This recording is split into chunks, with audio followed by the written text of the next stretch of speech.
Rasulullah Sallallahu Alaihi Wasallam berkata kepadanya, satu kasur untuk seorang suami, satu kasur untuk istrinya, satu kasur untuk tamunya, dan kasur keempat itu untuk seton. Seton yang mana? Karena di situ ada 4 kasur, di mana penjelasan di atas dikatakan ya, hadis ini kitab Sahih Muslim, kitab pakaian dan perhiasan, bab larangan untuk berlebih-lebihan dalam kasur dan pakaian.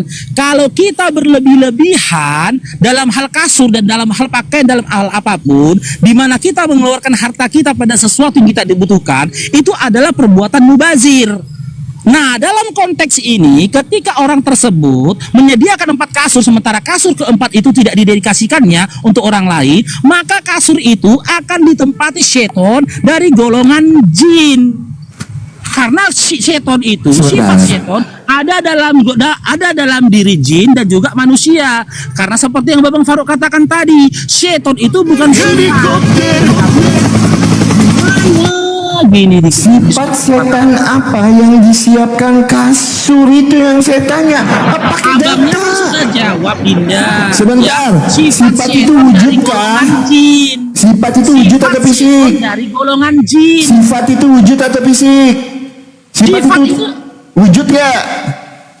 Sifat kok katakan wujud? Sifat sekarang itu saya tanya, kekuatan. kalau saya manusia, sebentar, kalau saya manusia disiapin kasur wajar. Saya ada wujudnya, saya ada bentuknya. Nah makanya yang saya tanya, sifat apa yang disiapkan untuk jin? Sifat setan apa yang disiapkan kasur? Itu saja yang saya tanya, dari tadi mutar-mutar. Pembohong itu mulai panik, Soki. Pembohong itu, kebohongan itu sifat atau makhluk? Jawab. Ya jawab, silakan. Sifat atau makhluk? Kebohongan itu suatu sifat. Sifat, oke. Sifat. Apakah sifat ini berdiam dalam diri makhluk? Berdiam. Berdiam dalam diri makhluk, kan gitu. Oke, sama dengan hadis ini. Apa? Sifat seton itu tadi berdiam di dalam diri makhluk. Sebentar. Makhluk yang mana? Dari golongan jin pun maupun manusia. Coba Sifat Bang ini Faruk. ada dalam diri jin maupun manusia. Oke, Mana sekarang dalilnya? Bang Faruk tunjukkan Hadis yang hadisnya. sampaikan tadi kepadamu, Dinda. Sekarang Bang Faruk tunjukkan hadisnya. Sebentar.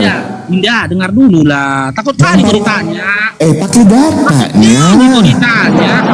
Sifat Dari setan awal apa? sampai akhir Teman-teman, aku, teman-teman, jangan gip akunnya Faruk nanti kepotong Oki 30%, jangan.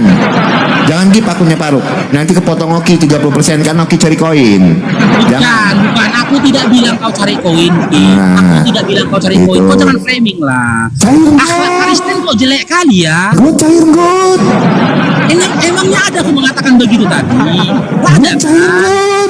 Kenapa aku katakan aku bilang gak usah give? Karena aturan dari temanku si gondrong yang gak berbaju dan gak cair got. aku dilarang menerima gift ketika aku datang ke komal orang. Oke, itu Bang aturannya Faruk. dia. Nah, sekarang gini Ki, kalau memang diskusi ini 2 arah, aku mau bertanya ke kau. Ini umum Ki ya. Kau jangan ketakutan, jangan lari ke Yesus. Aku tidak tanya Yesus Ki. Ya, menurut pemahaman dan akal sehatmu, mana yang lebih hebat, yang menguji atau yang diuji? Oke, yang kamu tanyakan itu menurut perbandingan kekuatan atau kemampuan atau antara hubungan manusia dengan Allah. Sekarang saya tanya. Saya nggak berbicara tentang agama ini loh. Kalau kamu berbicara, kalau kamu berbicara tentang lebih hebat mana yang diuji dengan yang diuji, kita harus pahami konteksnya. Kamu mau bertanya dalam hal yang mana dulu? Karena akan berbeda-beda. Ini pemahaman umum loh, ini pemahaman umum. Sebentar Faruk, ketika Ini Faruk bertanya dengan saya, kita kan lagi diskusi agama nih di sini nih, iman Islam dengan iman Kristen yang adalah ajaran yang benar, agama Kristen kan itu pasti. Sebentar, Bang Faruk bertanya, Bang Faruk bertanya. Udah aku live sekarang, kita PK ya. Nah kan, akhirnya mau PK kan? Ya lanjut lah. Kita PK. Aku follow kau ini. Kalau ini habis lah kalian bikin teman-teman Kristen ya. Nah kan mau PK kan akhirnya kan lanjut. Tahu. Ya jadi teman-teman kalau ada mereka bertanya seperti itu teman-teman, Makanya saya dari tadi tuh langsung mengarahkan itu antara hubungan pribadi manusia dengan Tuhan. Itu kita berbicara dalam konteks keagamaan. Kalau mereka bertanya, ini buat teman-teman Kristen ya, kalian harus ingat ini. Kalau mereka bertanya, maksudnya gini teman-teman.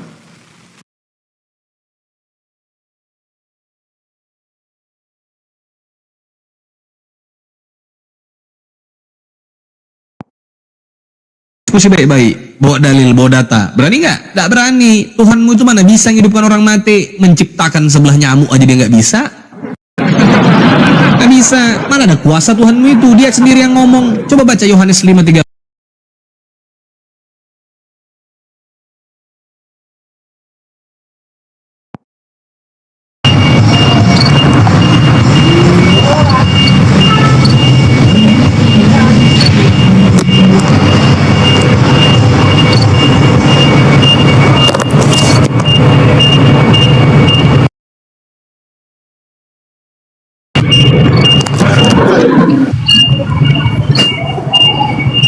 Oke. Teman-teman, jangan jeep Bang Faruk ya. Jangan Kalau jeep. itu wajib. Kalau di sini wajib. Karena aturan gondrong kayak gitu, gondrong nggak berbaju tidak bercelana, aturannya gitu. Kalau aku datang ke komal orang, aku nggak boleh di gift gondrong Teman-teman, marah. jangan jeep akun Bang Faruk ya. Oke. Siapa yang mau duluan? Bang Faruk atau saya? Giliran siapa? Silakan Bang Faruk duluan, silakan. Saya menghormati. Atau saya duluan? Bang Faruk lah duluan, silakan. Nanti berarti aku closing statement ya. Iya. Oke. Teman-teman, kalian udah menyaksikan tadi bagaimana kualitasnya si Oki di komalnya. Ya. Makanya berkali-kali ku bilang teman-teman, syarat jadi Kristen itu harus jadi penipu. Yang kedua, mematikan ininya. Yang ketiga harus gini. Dia takut. Kenapa? Takut dia menjawab ketika kutanyakan mana yang lebih hebat, yang menguji atau yang diuji. Dia nggak akan mau menjawab. Pakailah kacamata kau, pakailah kacamata. Ya, karena apa? Kau takut dibawa ke situ. Kau nggak usah cerita Ki, ya. Kau nggak usah cerita sosok kehebatan Yesus di dalam Matius 4 dan juga Lukas 4 itu. Seandainya Yesus tidak mau dibawa oleh si iblis, tak mungkin dia diuji. Itu yang pertama. Makanya poin pertanyaanku itu tadi ke kau Ki, tidak ada kekuasaan yang dimiliki Yesus melebihi kekuasaannya si iblis. Gak ada. Yesus pernah meninggal dalam kondisi terkutuk. Sementara di dalam Bible tidak ada narasi mengatakan iblis itu terkutuk. Gak ada. Gak ada. Tulisan-tulisan dari Matius, Markus, Lukas, Yohanes sampai dengan Paulus tidak ada mengatakan si iblis itu terkutuk. Gak ada. Tapi di dalam Bible-mu yang dikatakan terkutuk dalam Galatia 3:13 itu Kristus. Jika Kristus itu kau mengarahkan kepada Yesus, Yesusmu terkutuk. Makanya aku bilang, hakikat Tuhan itu maha kuasa. Dia memiliki kekuasaan yang melebihi apapun dan melebihi siapapun. Sedangkan nama si iblis saja Tuhan kok nggak mampu kok. Ngarang aja. Ya, Tuhan itu yang harusnya menguji si iblis, bukan si iblis yang menguji Tuhan kau. Kalau cerita tentang dia lolos dari ujian itu udah nggak selera lagi pembacanya itu Ki, nggak selera. Biar kau tahu, udah nggak selera lagi dengar ceritanya. Sama halnya gini Ki, ini analogi untuk bangun akal kau Ki dan teman-teman Kristen. Ya, ketika si Oki mau dibawa seorang wanita yang bukan mahramnya pergi ke kamar perempuan itu, ke kos-kosannya, ketika di dalam kamar itu si Oki diajak berzinoi tapi dia tidak mau, lalu perempuan itu teriak, "Tolong, aku diperkaus sama si Oki." Orang akan menganggap kau yang salah, kau yang lemah. Karena apa? Kok mau kok dibawa perempuan itu ke kos-kosannya? Kok mau kau? Hah? Dia bukan mahram kau mau kok dibawa ke kos-kosannya. Berarti iman kau tuh lemah. Makanya kau mau diajak kos-kosannya. Entahlah, mungkin di pertengahan jalan ketika kau sampai di kos-kosannya kau dapat hidayah dari Allah. Enggak, kau menolak perbuatan itu. Maka saya tanya kepada kamu nanti, Ki, kau jawab, Ki, ya. Siapa yang lebih hebat, yang menguji atau diuji? Karena apa aku tanyakan ini? Tidak ada satu ayat dalam Bible kau di mana dikisahkan Tuhan kau menguji syaitan, nggak ada. Yesus menguji syaitan, nggak ada. Kau bertanya, aku jelaskan, aku kasih data. Tapi begitu aku yang bertanya, kau lari kemana-mana. Makanya aku bilang syarat jadi oten itu harus gini. Kalau nggak gini kau, nggak mungkin kau menyembah sosok Ki yang nggak berbaju dan nggak bercelana, yang nggak punya marwah dan harga diri diludahin, bahkan diajak syaitan jalan-jalan. Yang nggak aja kau, Ki. Bahkan kalau disampaikan, kalau kita kaji lagi di dalam kitab Lukas 21 nomor 8, Yesus itu sudah menyampaikan kepadamu hati-hati terhadap si penyesat, kepada muridnya.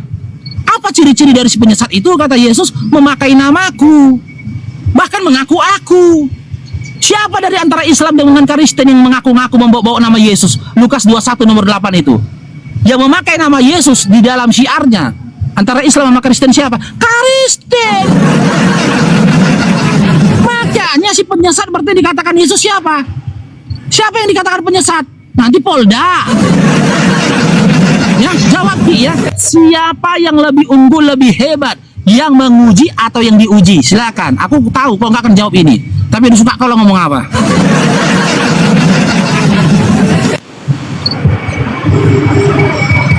Oke, teman-teman, kalau kita itu orang Kristen, mana ada di dalam Alkitab itu iblis terkutuk, tunjukkan saya data dan dalilnya, katanya dulunya Kristen, pantaslah kau pindah itu dari iman Kristen, kau nggak paham lah seperti apa cara membaca Alkitab. Oke, kita tunjukkan ya teman-teman ya, datanya teman-teman. Matius 25. Nah, oke ini. Matius 25 ayat angka 41. Waktu saya. Oke, Matius 25 ayat 41. Sebentar guys, kita balik kamera kita ya guys. Matius 25 ayat 41. Dan ia akan berkata juga kepada mereka yang ada di sebelah kirinya, enyahlah dari hadapanku, hai orang-orang terkutuk, enyahlah ke dalam api yang kekal yang telah disedia untuk iblis. Iblis di sini apa, Bang Baruk? Terkutuk. Makanya kau baca dulu Alkitab itu ya. Nah terus Faruk tadi bertanya teman-teman, lebih hebat mana yang menguji, yang diuji? Saya bertanya dengan Bang Faruk tadi, kamu bertanya dalam hal apa? Hubungan antara manusia dengan Tuhan, saya akan jawab. Kalau kau mau tanya itu masalah kemampuan, saya akan jawab. Makanya kau jelaskan sama saya, yang kau pertanyakan ini dalam hal apa dulu? Lebih hebat mana yang menguji dengan yang diuji? Karena ada dua hal berbeda. Kalau bicara tentang kemampuan dan hubungan antara manusia dengan Tuhan, itu akan ada perbedaan. Faruk Sianipar, Faruk yang kau mau jebak ini Oki yang sering membuat kau gugup. Itu waktu saya. Terus dia tadi teman-teman, Yesus menguji setan, tidak ada. Yesus tidak pernah. Loh, setan aja itu, iblis itu takut dengan Tuhan Yesus, takut disiksa. Nah pertanyaan saya, ketika Allah mau menyuruh iblis sujud kepada Adam, mau nggak? Nggak mau. Lebih hebat iblis, diperintahkan untuk sujud nggak mau. Kenapa? Kenapa iblis waktu diperintah untuk sujud kepada Adam itu nggak mau? Padahal perintah dari Allah loh itu. Kenapa dia nggak mau, Bang Baruk? Hah? Sakit kau Baruk, sakit ya. Itu yang kedua teman-teman. Ya, apa ciri-ciri dari penyesat? Loh, siapa yang menyesatkan? Itulah ciri-ciri penyesat. Dia akan menyesatkan siapa yang dia kehendaki dan memberi petunjuk kepada siapa yang dia kehendaki.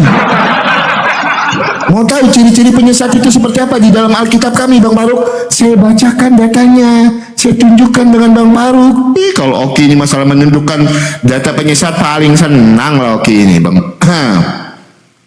Makanya Faruk tadi tuh nggak berani jawab, teman-teman. Nggak berani dia jawab. Apabila di tengah-tengahmu muncul seorang nabi atau seorang pemimpi yang akan memberitakan kepadamu suatu tanda mujizat, dan apabila tanda atau mujizat yang dilakukan kepadamu itu terjadi, ia membujuk, mari kita mengikuti Allah lain yang tidak kau kenal, dan mari kita berbakti kepadanya. Nah, ini di dalam Alkitab ciri-ciri penyesat, Bang Faruk. Makanya saya tanya dengan Bang Faruk tadi, Bang Faruk, mohon maaf sebelumnya, jangan di ini ya teman-teman ya. Saya mau bertanya dengan rendah hati, saya bertanya, Bang Faruk, Nabi Muhammad itu menerima wahyu melalui mimpi atau tidak? Jawab pakai data dan dalil. Ya, tolong nanti Bang Faruk jawab pakai data dan dalil. Nabi Muhammad itu ketika dia menerima wahyu melalui mimpi atau tidak, Bang Faruk? Ya, nah teman-teman, sebenarnya diskusi kita ini, teman-teman, dari awal tadi itu sudah kita menangkan, teman-teman. Kenapa? Kalau di dalam iman Kristen tidak pernah iblis dan setan atau sifat setan yang Faruk sampaikan tadi yang tidak dijawabnya tadi, kenapa sifat setan disiapkan kasur itu? Di dalam iman Kristen, iblis itu tidak pernah beragama Kristen. Nah, tapi di dalam iman Bang Faruk, teman-teman, kalau kita lihat di dalam Sahih Bukhari 4345, saya tunjukkan datanya, pegangan kau. Makanya saya bilang Faruk ini udah kalah dari tadi sebenarnya. 4345. Kita lihat agama jin itu apa sih? Ya, 4345. Sebentar ya. Sahih Bukhari 4345. Kita lihat apa sih yang menjadi agama jin itu?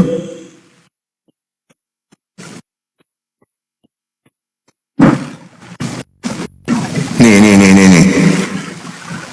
Sahih Bukhari 4345, Bang Faruk pegangan. Al-Isra 57, Abdullah berkata, sebagian orang menyembah bangsa jin, lalu bangsa jin tersebut masuk apa? Masuk Islam. Bang Faruk itu sudah kalah dari tadi, Bang Faruk. Siapa yang bersaudara dengan jin? Cukup. Pegangan. Sakit, teman-teman, sakit guys. Panik. Demiut Dinda ya. Kali ini Bang Faruk memberikan edukasi gratis kepada adik-adik Kristen siapa penyesat yang dimaksud oleh Ulangan 13 nomor 2 sampai selanjutnya, di mana ciri dari si penyesat itu dikatakan bermimpi. Nah, ini kembali lagi mengarah kepada Paulus Ki. Makanya kau masih Kristen, nggak tahu ke Bibel kau.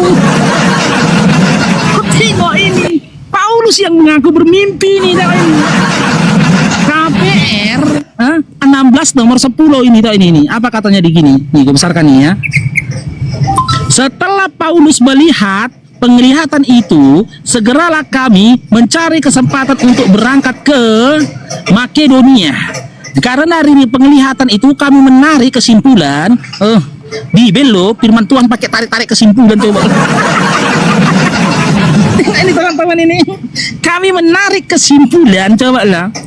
Firman Tuhan dalam bentuk menarik kesimpulan di dalamnya, tengok ini. Kita apa ini Ki? Nggak masuk akal ini. Firman Tuhan, ya, firman Tuhan hasil dari penarikan kesimpulan, coba. Satu-satunya kitab yang dikatakan kitab suci yang dipuji dan dipuja oleh Kristen ialah kitab yang berhasil dari menarik kesimpulan.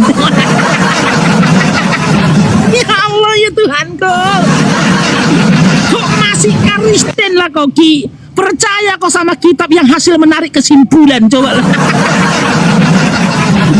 Yang narik kesimpulan si penyesat pula itu, bahwa Allah telah memanggil kami untuk memberitakan Injil. Ternyata pemberitaan Injil itu ya hasil dari kesimpulan.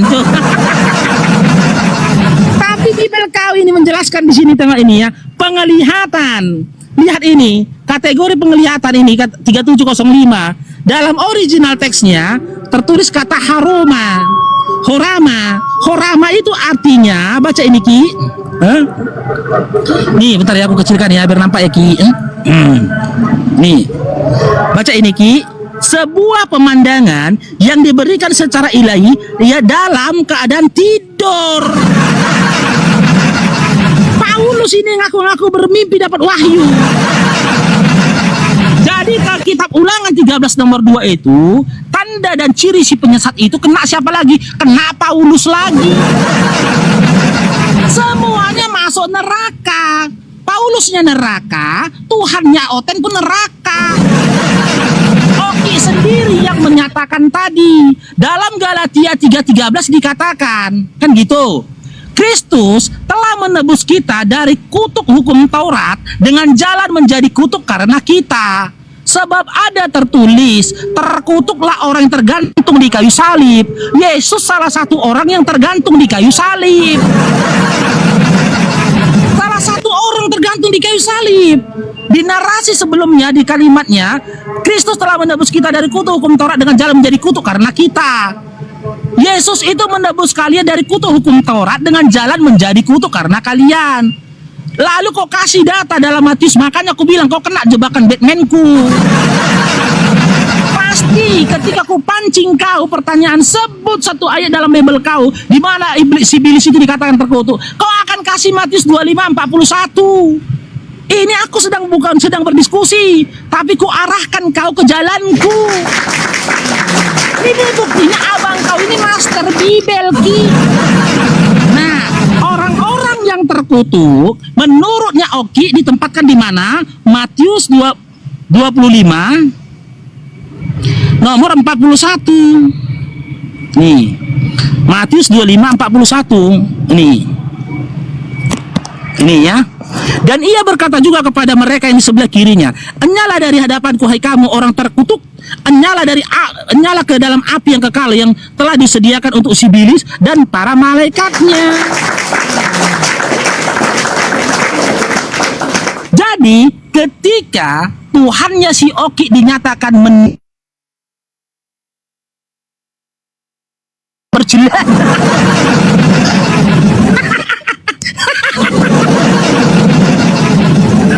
terkutuk di kayu salib, dia masuk neraka. Satu kos-kosan dia sama si Bilis, coba. Matius 25:41. Kau pikir dulu. Oke, teman-teman. Ya, gas teman-teman. Oke, yuk. Ya, silakan. Makanya saya ini mengarahkan Oki karena saya ini master Bible. Kau tunjukkan saya pakai data dan dalil kalau memang Kisah Para Rasul 16 ayat 10 di situ penglihatan itu yang dialami Rasul Paulus itu melalui mimpi. Makanya kau tidak paham Bible, makanya kau mualaf. Baca ayat yang ke-9-nya Faruk. Pada malam harinya tampaklah oleh Paulus suatu penglihatan. Ada seorang Makedonia berdiri di situ. Ini penglihatan secara langsung, bukan lewat mimpi. Jangan ada tepu-tepu. Syarat menjadi Faruk itu harus tepu-tepu biar penontonnya rame. Hah? Kau tunjukkan Kisah Para Rasul 16 ayat 10 di situ mimpi. Oh mohon maaf, itu penglihatan secara langsung. Faruk Syarifan kejang kau kan? Kejang. Master Bible. Oki diarahkan oleh Master Bible. Pantaslah kau mualaf. Kau tidak paham Alkitab rupanya Bang Faruk. Itu bukan penglihatan. Penglihatan dari mimpi katanya guys. Jelas dikatakan Bang Faruk Ulangan 13 ayat 1-5 itu Faruk tidak bisa bantah kemana-mana. Makanya ketika saya tanya Bang Faruk, nabimu menerima wahyu melalui mimpi itu tidak? Hah? Kita buka datanya sebentar. Kau mau pakai data itu? Sudah kusiapkan Bang Faruk, sudah kusiapkan. Tenangnya, kau ini diskusi dengan Oki Bang Faruk, bukan orang yang bisa kau bodoh-bodohkan. Sebentar, penglihatan di sini oke. Nah, apa di sini Bang Faruk? Orama kita lihat di sini apa? Bang Faruk, kita lihat di sini. Sebentar, jangan lihat satu arti Bang Baruk. Sesuatu yang diamati atau sebuah yang ditonton, terutama supranatural atau pandangan visi. Tidak jangan kamu artikan cuma satu saja. Makanya Bang Baruk, jangan langsung bilang di situ bermimpi. Itu Paulus melihat secara langsung. Wajah mana Bang Baruk?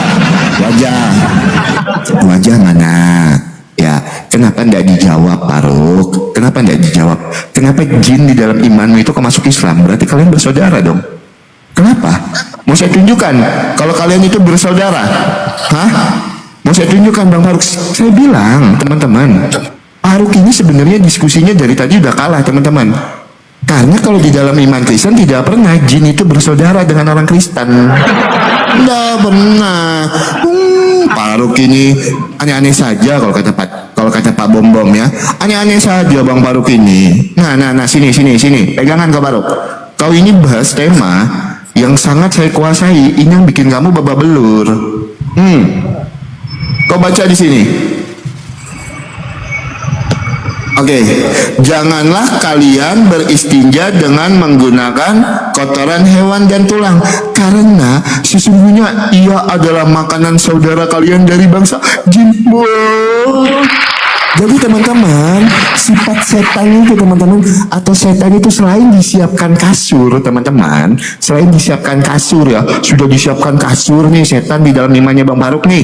Terus juga teman-teman, ternyata bersaudara itu. Nah terus mau saya tunjukkan lagi kalau Baruk ini sudah kalah dari tadi. Oke, di dalam Sahih Bukhari 1898 Bang Baruk. Aduh Bang Baruk ini gimana sih? Mau saya ajarkan dulu Bang Baruk ini ya. Sahih Bukhari 1898. Pegangan ke Baruk. Oke ini Baruk ya. 1898. Agak panjang ini teman-teman. Semoga ya. Nih ya, semoga ya teman-teman ya, semoga cukup waktunya ya.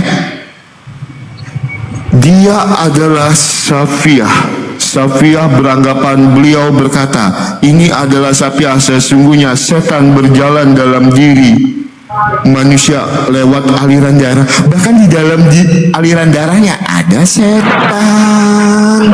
Ya, itu Bang Baruk. Wah, sebenarnya Bang Baruk ini udah mencret dari tadi diskusinya teman-teman. Karena apa? Di dalam iman Kristen tidak pernah mengakui kalau Kristen itu bersaudara dengan jin.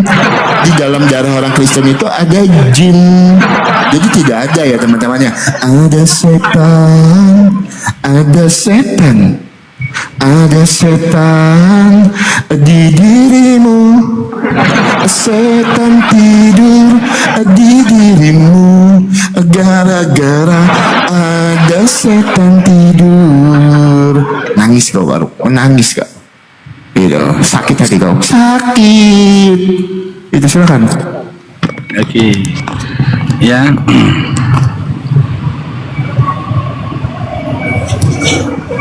Mana apanya? Oke. Itulah blundernya ya iman dan pemahaman Kristen. Di dalam pemahaman Kristen teman-teman, jin itu nggak diciptakan. Jika jin tidak diciptakan, berarti jin itu sudah ada sebelum alam semesta ada. Sama dong dengan Tuhan kau Ki. Sama Tuhan kau. Jika jin bukan diciptakan, berarti ada yang setara dengan Tuhan kau, yang ada sebelum segala sesuatu ada. Jin juga sudah ada sebelum alam segala sesuatu ada. Hadis yang kau sampaikan tadi, ya, saudaramu dikatakan Nabi di situ dari golongan jin. Kita itu bersaudara Ki, sesama jin. Saudara apa? Saudara sesama ciptaan Allah. Tapi bukan nasab. Di situ tidak disebutkan saudara nasab. Enggak aja kamu. Itu aja masa sulit kau pahami. Makanya Oki ini kalau baca data teman-teman, bawa data sikit pun nggak ada nyerang Islam, nggak ada. Nggak mungkin manusia melahirkan jin dalam iman Kristen Islam, nggak ada. Nggak mungkin manusia itu melahirkan hewan dalam iman Islam, nggak ada. Tapi dalam iman Kristen manusia melahirkan Tuhan. Hanya dalam iman Kristen ada manusia melahirkan Tuhan. Sementara mangki itu nggak pernah melahirkan kerbau. Tapi Tapi karena syarat jadi oten itu harus menanggalkan akalnya, manusia melahirkan Tuhan. Sudahlah di Tuhan, lahirkan Tuhan ini nyusahin orang. Kenapa nyusahin orang? Harus diurusin, harus diceboin, harus dikasih makan, harus dibesarkan, bahkan disekolahkan. Satu-satunya Tuhan yang seperti itu cuma Tuhannya Kristen.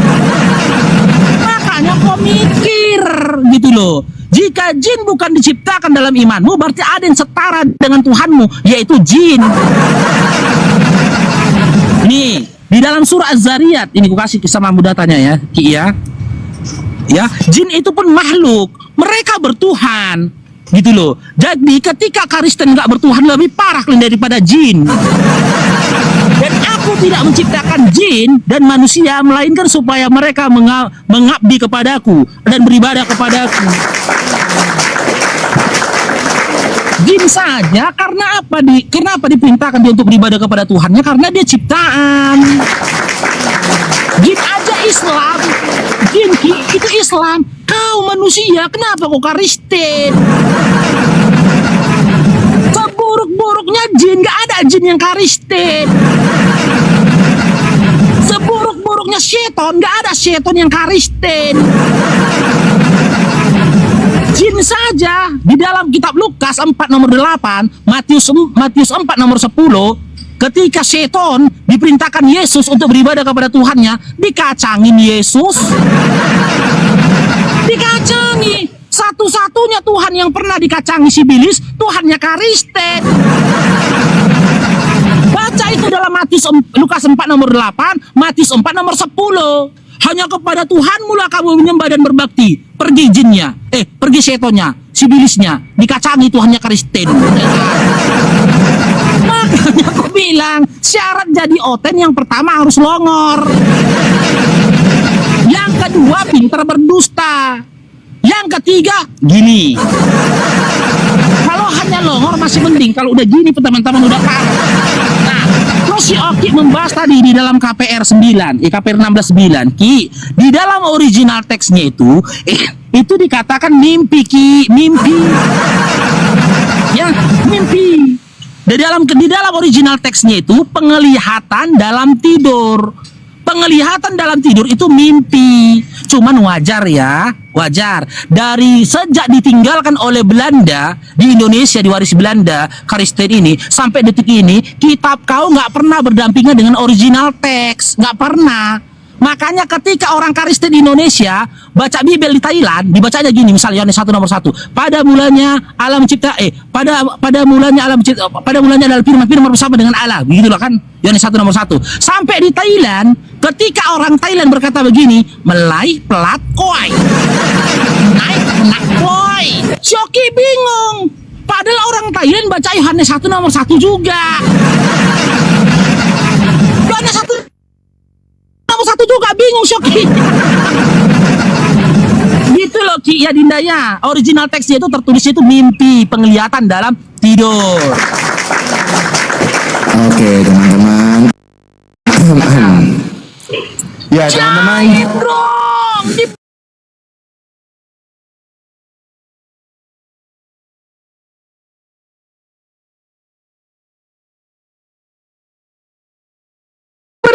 Sila kalian Sebentar.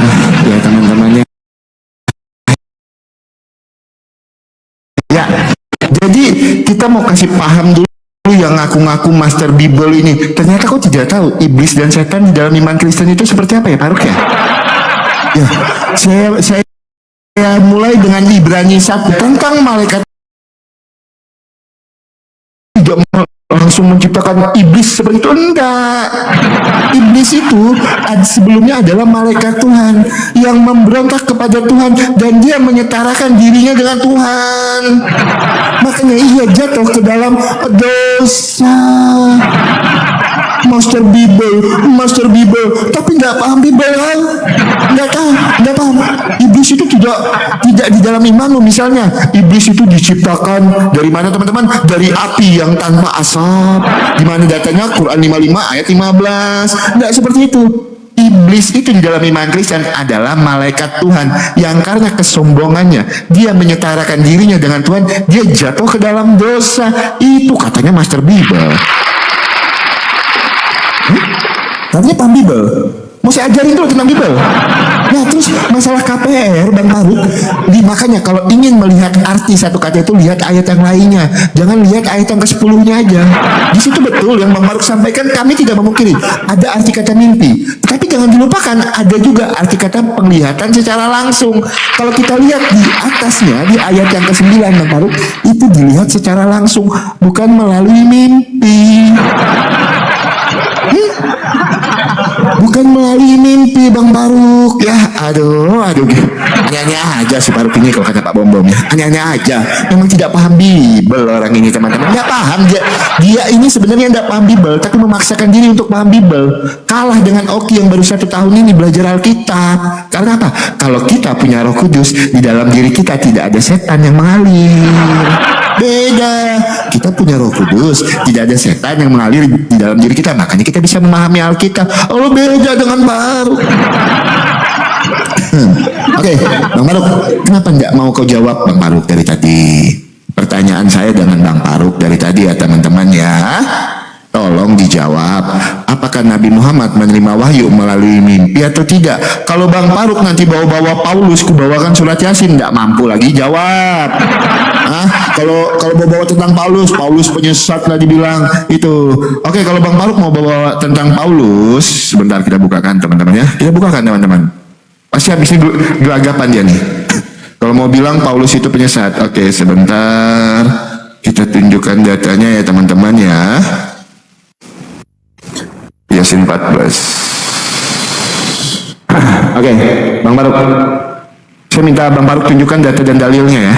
Kalau Bang Faruk dari tadi menyalahkan Paulus terus. Oke, di dalam surat Yasin ayat yang ke-14, yaitu ketika kami mengutus kepada mereka 2 orang utusan, lalu mereka mendustakan keduanya, kemudian kami menguatkan dengan utusan yang ketiga, maka ketiga utusan itu berkata, sesungguhnya kami adalah orang-orang yang diutus kepadamu. Pertanyaan saya, siapa kedua orang ini? Siapa yang ke-1 orang ini, utusan yang ketiga ini? Jawab pakai data dan dalil. Tolong kamu jawab pakai data dan dalil. Di dalam surat Yasin ayat yang ke-14, siapa 2 orang yang diutus itu dan siapa utusan yang ketiga itu? Jawab pakai data dan dalil Bang Faruk. Kalau dari tadi bilang Paulus itu penyesat. Di dalam KPR 10 itu teman-teman, KPR 16 ayat 10, Rasul Paulus tidak menerima penglihatan itu melalui mimpi, tetapi di ayat yang ke-9 dia melihat secara langsung. Ya.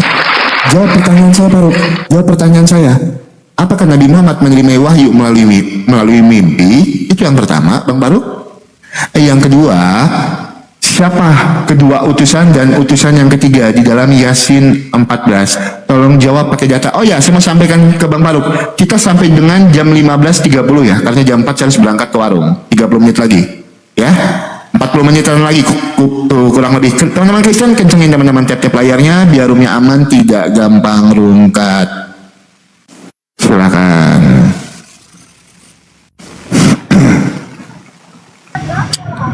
Oke. Pertanyaan oke, belum mulai Ki ya. Belum.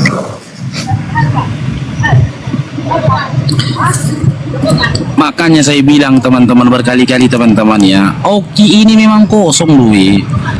Seketika dia menyampaikan atau memberikan pertanyaan itu bukanlah bahan untuk berbantah-bantahan. Pertanyaan itu bukan bahan debat. Ada pula pertanyaannya, siapa dalam surat Yasin 14 utusan yang ketiga itu? Yang enggak aja si Oki ini, ya Allah ya Tuhanku. Apa kalau dikaji dari surat Yasin ini? Kita mulai dari nomor ayat 14 dulu Dinda ya. Ayat 12 dulu ya. Cair dong. Diberkatilah kalian abang-abangku. Berkat melimpah atas kalian. Daripada aku menjawab si Oki yang sejatinya apa yang disampaikannya bukan pernyataan tapi bukan pertanyaan tapi pernyataan. Lebih baik aku memberikan berkat pada kalian. Berkat untuk istri dan anak-anak kalian di sini. Sampai dengan akhir zaman nanti. Berkat itu akan bertumbuh menghadirkan buah roh yang baru. Ada pertanyaan pertanyaan di sini loh, Ki. Di surat Yasin ini nggak ada pertanyaan ini. Nih, apa kata Allah di sini? Ya, dari ayat 12-nya Dinda ya. Sungguh kamilah yang menghidupkan orang-orang yang meninggal. Oh, tapi dalam iman Oki, menghidupkan satu orang mati aja bisa jadi Tuhan loh. Jadi Tuhan. Modal hidupkan satu orang aja jadi Tuhan. Makanya kalau menjadi Tuhan dalam iman Kristen itu sangat mudah. Lebih mudah dari melamar jadi satpam. Dan kamilah yang mencatat apa yang telah mereka kerjakan dan bekas-bekas yang mereka tinggalkan. Dan segala sesuatu ya kami kumpulkan dalam kitab yang jelas itu loh, di dalam Lauhul Mahfuz. Ya, dan ketika kami mengutus kepada mereka 2 orang utusan, lalu mereka mendustakan keduanya, kemudian kami kuatkan dengan utusan yang ketiga, maka utusan ketiga itu berkata, sungguh kami adalah orang yang diutus kepadamu. Nah, ayat 14-nya, ini udah ayat 14 Ki ya. Nah, ini dia 14-nya ini. Yaitu ketika kami mengutus kepada mereka 2 utusan, lalu mereka memutuskan keduanya, kemudian kami utuskan utusan ketiganya. Terus pertanyaan Shoki, siapa yang namanya? Gitu Ki ya. Siapa nama yang diutus yang ketiga? Ki. Ya Allah ya Tuhanku Ki. Pertanyaan apa? Surat Yasin ini adalah kisah yang pernah terjadi di masa lampau, mengisahkan tentang utusan, di mana para utusan itu didustakan, dikisahkan kepada Nabi. Ya Tuhan, kami tidak memberitahu siapa namanya. Kau tanya sama kami siapa namanya. Kalau modal pertanyaan kayak gitu pun aku bisa Ki. Kalau kayak gitu gaya diskusinya aku bisa Ki. Dalam Markus 15, Yesus diludahin. Jawab, siapa nama yang meludahi Yesus? Jawab. Jawab. Siapa nama yang meludahi Yesus? Ini masih datanya. Kok diskusi apa? Kok kayak diskusi? Nih, Markus 15 kita baca ya. Dalam kitab Markus 15. Jangan dibilang nggak pakai data teman-teman ya. Tuhan Oki diludahin. Nih. Bentar ya. Siapa namanya ya Ki? Kok diskusi kok model bom-bom kau yang gak ada gunanya kau tanyain. Diberkatilah Bang Dedi. Kemudian serdadu-serdadu membawa Yesus ke dalam istana, yaitu gedung pengadilan, dan memanggil seluruh pengumpul. Mereka menggunakan jubah itu mengenyam duri. Kemudian mereka mulai memberi hormat padanya. Katanya, salam Raja Yahudi. Mereka memukul kepalanya dengan bulu dan meludahinya dan berlutut menyembahnya. Ya, dalam Markus 15 nomor 19 dikisahkan Tuhan kau diludahin. Tarki ya berlengkap. Dipukul kepala.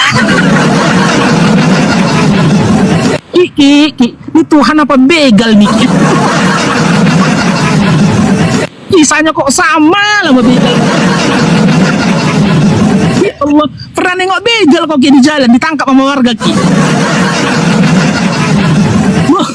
Memukul kepalanya dengan bulu dan meludahinya dan berlutut menyembahnya. Sekarang kau jawab pertanyaanku. Siapa nama mereka yang meludahi, memukul Tuhan?